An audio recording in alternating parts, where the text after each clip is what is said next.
With the rise of Manosphere content everywhere, I wanted to see if you guys felt that these teachings were helpful. Maybe not for you, but are they helpful in general? I'll go over a couple of these just to refresh your memory. The opposition to feminism, like believing that feminism is actually doing more harm than good. Hello. Being being in control of your emotions more, like the stoicism Anthony was talking about the other day, prioritizing physical strength and fitness, financial success, and knowing that, like, I guess the system is being rigged against you dating wise. I think most of these are plaguing the white or Western culture, because I think a lot of things that happen in even Asian American, it's a blend, right? And white people will consider our culture toxic masculinity. Of course, yeah. Even if we're blending a little bit of Western, a little bit of like Eastern, like, and also like, so like I think that a lot of black people, white, people that are fully American, and they don't have any ties to the old world, I think they have to listen to this stuff because they got their dicks chopped off. So like for us, it's naturally like in our culture to kind of blend into trad roles. Like even like I think Latin and like, like, and then like, in like hardcore liberalism, they have this snobbery of like minorities don't really count in having to conduct themselves like us. Yeah. Because we're the educated ones. They're going to act like animals because they're not educated. They do the racist thing. Right. So it comes from that of like, we're not going to teach our men to be aggressive. We're going to teach them to be a certain way, whatever. And then so they're the kids that were raised with, you're a toxic white man. You're this, whatever. We're not raised that way. So we didn't get any of that fucking dick chopped off stuff. Whereas like these white boys, all of them, all the time by these things. and then they're being taught you're wrong, you're a man, whatever. You're evil, you're innately bad. Yeah. Black guys, whatever, like that grew up fully Western, right? And then they just feel like, dude, I'm wrong. Yeah. And then so when they watch this content, they go, I have to feel like it's okay to be a man. Whereas like there is no question in our communities of there's nothing toxic about being the like head earner and taking care of your wife. There's nothing toxic about that, right? So like I just think that a lot of this shit doesn't transfer into Asians. Like subculture of Asian American? Like we still do the gender role shit. Like a lot of Asian women still work, but then when they decide to have kids or whatever, they're like, you know what? I want to be a stay-at-home mom. And that's not to make her feel beneath anybody. It still happens in our culture. Whereas like maybe white women feel that like they're devalued because they're not a boss bitch. Okay. So that whole boss bitch life, all that stuff, the women empowerment stuff, like that's very prevalent in white people. But not like Asians are just like, like being a female entrepreneur, there's nothing different. Like they've been doing that in China. You know what I mean? Like being industrious, having a mom and pop shop, or like a woman like owning property. That's not like, wow, that's unique. Hey, women own business on Google Maps Japan? You know what I mean? They don't need to do that. Because it's like you already had entrepreneurial. It's like common sense already that, There's a Chinese lady that runs a restaurant. That's her business. You know what I mean? No one questions it, is what I'm saying. Yeah. No one goes, oh my God, a woman that owns a business. Like, no one does that. All women need to eat here and support it. Yeah, they don't need to make it a. They don't need to make it a thing. Because Asians are just like, oh, she has a business.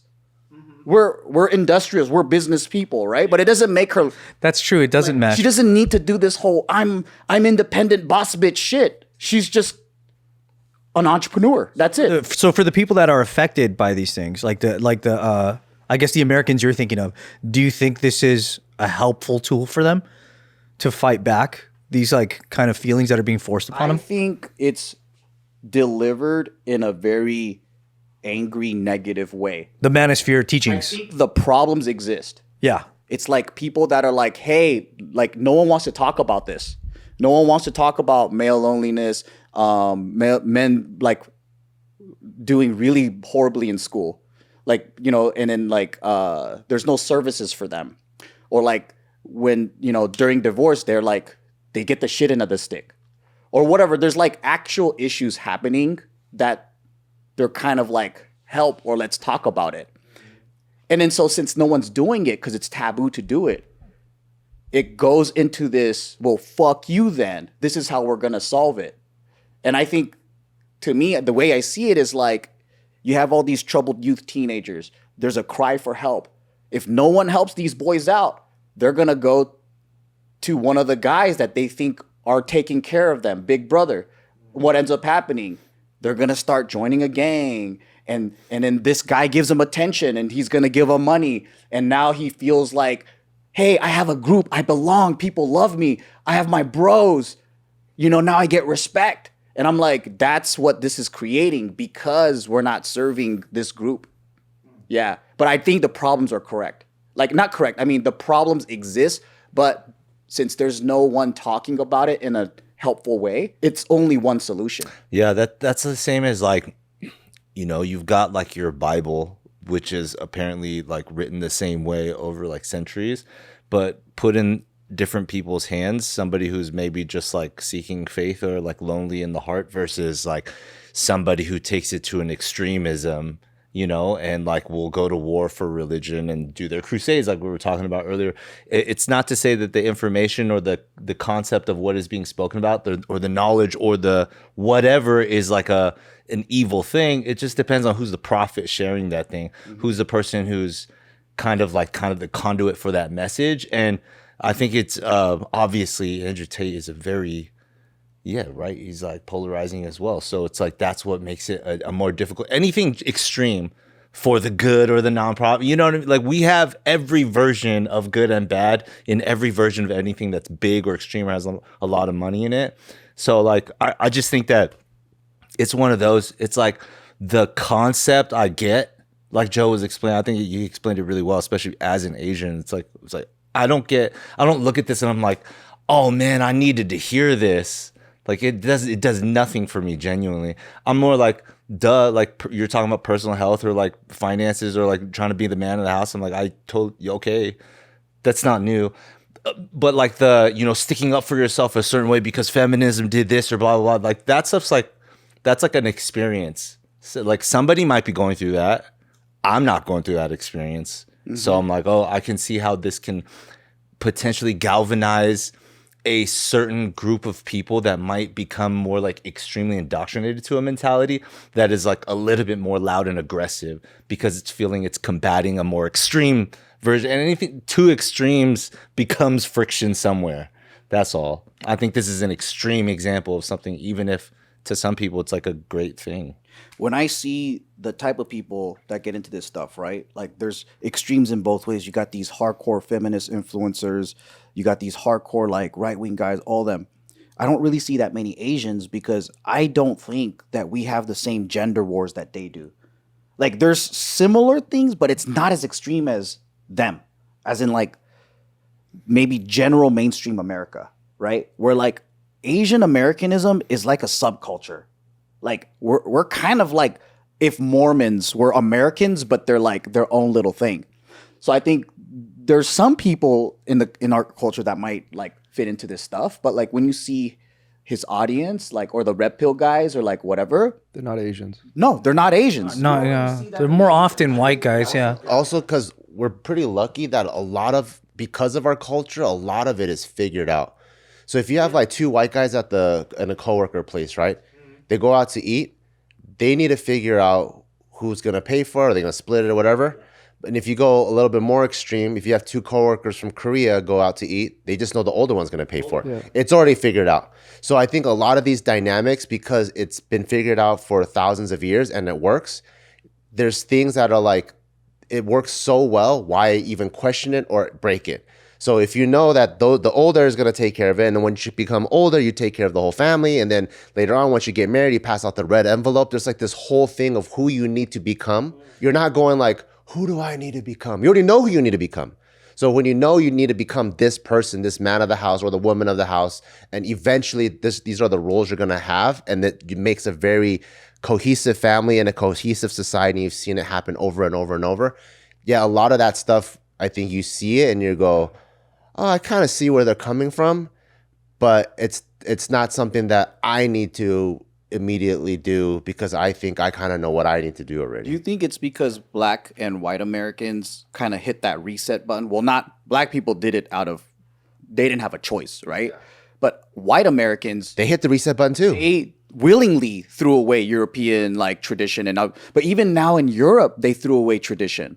Like Norway. A lot of these red pill guys are also Westerners, like as in like UK guys, whatever, right? So like, do you think something with Asian Americans, it's like we pick and chose, or like, because we're not fully like white guys where we threw away everything and then we're like fully adopted and assimilated? Yeah. Because like there's like fifth generation Japanese that I'm like, you guys don't speak Japanese, but you guys are so Japanese still. They still operate They Japanese. still operate in that way. Yeah, big time. Could be a look thing too, because like you could be 100th generation Japanese. You look Japanese in a white neighborhood. You're not fully accepted. You're Yeah. first generation Japanese to that's me. But crazy thing would be like, let's say you're Irish in Ireland and then they're facing this because they threw away their Irish culture. That's the crazy part. That's crazy. Like, cause they have this identity, gender crisis, whatever, because they're like, I'm trying to become this new person in this new world and I don't know what to do. I think a lot of it does have to do with feminism in the way that women of that same culture, let's say you have Irish men and women in America, right? So they're like first gen American, second gen, third gen, fourth gen, fifth gen. Throughout those generations, women have received so much direction on how to be in today's world, every generation. Men typically don't get a lot of that. They just get whatever their dad's telling them and whatever else they kind of figure out. But feminism has brought like a very centralized idea of like, we're all going to be doing this now. We're all going to be saying no to these things. And we're all going to be like rearranging the hierarchy. But dudes, I think this is the first time that guys have something that is in response to that in a way. Because I think feminism did go too far in a lot of ways. Well, I wonder why it worked so well in the West, but not in Asia. Because a lot of these concepts, they study in Asian universities. And like, there are, like movements in Asia. Like, like the females are getting more and more rights and whatever. And they, but like they adopted a lot of this stuff too, like voting and Western systems of government. But I'm like, why didn't it catch fire the way that it did here? Well, one of the consequences of it is Japan and Korea, where all the chicks are also going to college and trying to be career driven, and it's lowering the birth rate, where like everyone wants to work and everyone wants to find their passion versus what happened to the family or the nuclear family. So they might not be like vocal, but like maybe that's their protest, or like they don't want to. They also have, I think it's like a kind of insensitive thing to say, but I think the countries that care about the least have bigger problems. Yeah, China doesn't have time for feminism. They have we have too many men and not enough wives to find problems because of the one-child policy. So they got to fix that shit first. There's like, you can't feminism when there's not enough women. There's like, we don't have people, like there's men just won't have wives their entire lives. Or maybe in the West, the women's rights were so bad that they had to react this way. Because like, what if it was So women much worse than the rest of the world. Yeah, no, seriously. So for example, right? What was that bad? Like an example of why feminism was like caught fire, I think, is like, so women couldn't have any like bank accounts or whatever, right? So let's say your husband basically is the sole breadwinner, but a lot of these guys would go and blow their money on fucking alcohol and gambling. You're talking about like in the early 1900s? Yeah. So like that The good old days. So during that time, they come home, they can't feed their fucking baby, and then they're like pushed to the corner. Right. So now they're like, well, fuck this shit. And then the husband leaves and no one wants that woman now because at that time, yeah. So like, because there's no options, where in Asia, they could fucking make money. They could do, there's no like, you know what I mean? Like there's no like, in the same way of like, you're pushed to the corner, now you got to survive. Because this guy was your lifeline. I mean, I don't know, like, you know what I mean? Yeah, no, I get it. Yeah. Same thing can happen today when you get those guys that are like, I don't want my woman to work. And then they get with this girl really young. And she has no skills. Yeah. By the time he's sick of her, she's out in the world and just can't get a job doing anything. Like that still exists today. Traditional in a Japanese household is that the guy works and then the woman takes care of the finances. the #1 stock traders in Japan is called Mrs. Nakamoto. That's like a funny name for like the top are all housewives because they take care of the retirement. They take care of the budgeting. They take care of all that shit. But then what's stopping women from, they can't do that in America today? Why does feminism need to stick up for them? Like, Oh, I don't know. I don't know about that. Yeah. I feel like the problem in the U.S. is there's no single monoculture. So like whatever you're proposing, so long as everyone agrees, is fine.